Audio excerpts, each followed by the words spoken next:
So guys, Mymensingh আকাশের যে পরিস্থিতি, মনে হয় আজকে কালবৈশাখীর ঝড়ই কি আসে নাকি।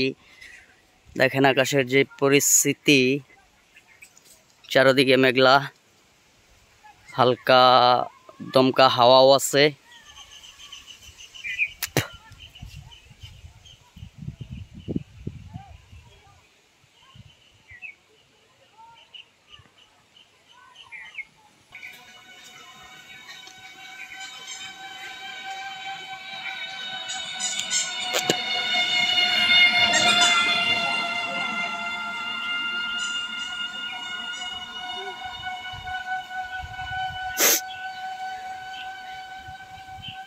প্রচুর দিনের অবস্থা খারাপ।